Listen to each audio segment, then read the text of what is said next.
इसी बीच एक बड़ी खबर है, बीएमसी में ओवैसी की पार्टी पीछे हो गई है।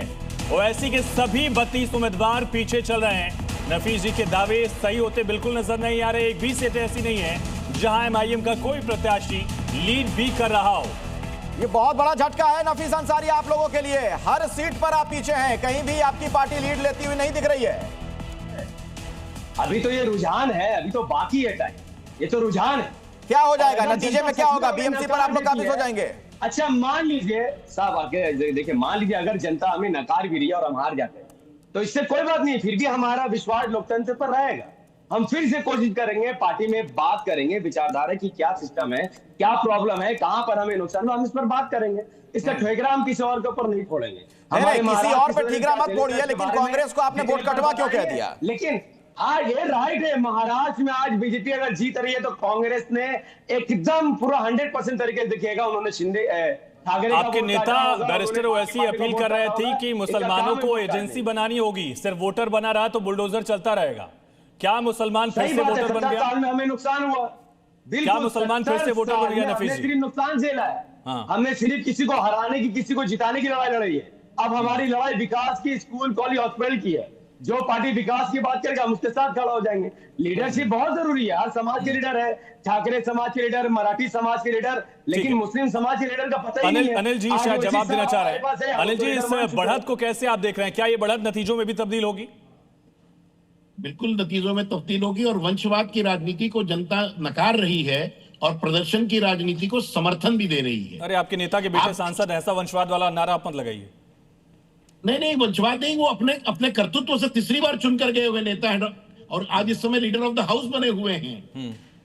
अपनी योग्यता से कोई व्यक्ति अगर आगे बढ़े तो उसको आप वंशवाद नहीं कहेंगे ना। वंशवाद में टर्म्स एंड कंडीशन है, लेकिन तो मेरा सवाल था जी, ये नतीजे में तब्दील होगा बढ़त का आंकड़ा? उम्मीद है आपको? बिल्कुल नतीजों में तब्दील होगा ये आंकड़ा, और आप शाम तक इसके परिणाम आपके सामने आ जाएंगे। प्रियंका गुप्ता है कि मुंबई में असली शिवसेना कौन है जो जमीन पर काम कर रही है और परिणाम भी दे रही है। और ये जीत जो है वो एकनाथ शिंदे जी और देवेंद्र फडणवीस जी के नेतृत्व की है और जिन हतीशी शासन की है। जनता ने महायुति के कामकाज को और हमारे वादों को। एक सवाल जिसका जवाब मैं कांग्रेस से लेना चाह रहा था, कांग्रेस की नेता अभी हमारे साथ नहीं है, लेकिन नवीन जी यही सवाल आपसे, आपका विश्लेषण इस पर क्या कहता है? विपक्ष के वोटों का जो बिखराव है उसका भी फायदा सीधे तौर पर होता दिख रहा है बीजेपी प्लस को? नहीं, देखिए अखिलेश, एक तो यह है कि विपक्ष ना सकारात्मक राजनीति को पूरी तरह से छोड़ चुका है। वो मुद्दे की बात ही नहीं करता।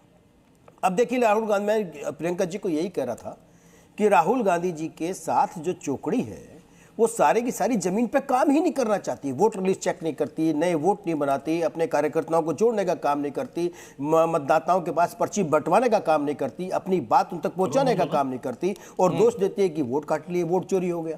केवल ये वोट चोरी का नारा में राहुल गांधी को ऐसा फंसाया इन लोगों ने कि बेचारा वो कहीं का नहीं रहा। उसकी स्थिति ऐसी है, राहुल गांधी क्योंकि कभी अपना बस्ता लेके नहीं चले, वो सदा दूसरे का बस्ता उठा करके चले और उन्हीं की किताब को पढ़ाते हैं। और यही कारण हुआ कांग्रेस के इस स्थिति में।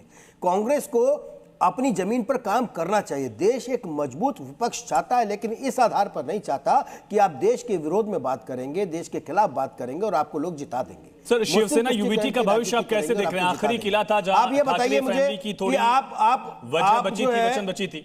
अजमेर में प्रधानमंत्री कार्यालय से, अगर अजमेर में प्रधानमंत्री कार्यालय से वो चादर जाती है तो वो। नवीन जी, मेरा सवाल ये था, शिवसेना यूबीटी का भविष्य अब क्या बचेगा इस नतीजों के बाद, अगर यही रुझान आगे बढ़ते रहते हैं?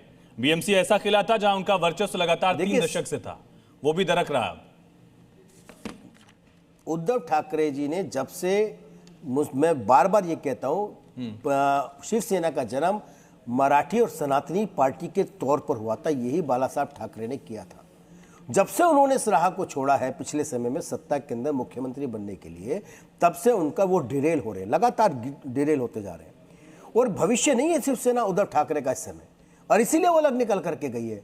अब राज ठाकरे अगर अकेले लड़ते तो हो सकता था कि कई जगह पर वो आते। आज देखो बहुत सारी जगह तो खाता तक नहीं खुला है। पूरे महाराष्ट्र के निकाय चुनाव में शिवसेना हो, एमएनएस हो, कांग्रेस हो, सबका नवीन जी, आप ये कहना चाह रहे हैं कि उद्धव ठाकरे बैगेज हो गए आज की तारीख में महाराष्ट्र की सियासत में? बिल्कुल सही कह रहे हैं। मैं यही साथ साथ में एक बात बड़ी महत्वपूर्ण ये कह रहा था अखिलेश कि जब अगर प्रधानमंत्री कार्यालय, प्रधानमंत्री के निवास से अजमेर शरीफ के लिए चादर जाए तो वो हो गया गैर सांप्रदायिक, और अगर वो मंदिर चले जाए तो हो गए सांप्रदायिक। ये कौन सा तरीका हुआ भाई? आप दोनों तरफ किस हर अपनी हिसाब से डेफिनेशन तय करोगे क्या सांप्रदायिकता की, धर्मनिरपेक्षता की? ये कैसे धर्मनिरपेक्ष है?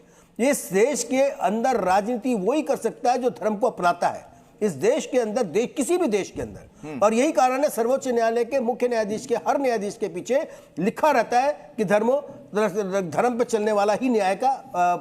ठीक है, अब जरा एक बार नफीस अंसारी के पास फिर से चल लेते हैं। एआईएमआईएम के नेता हमारे साथ है।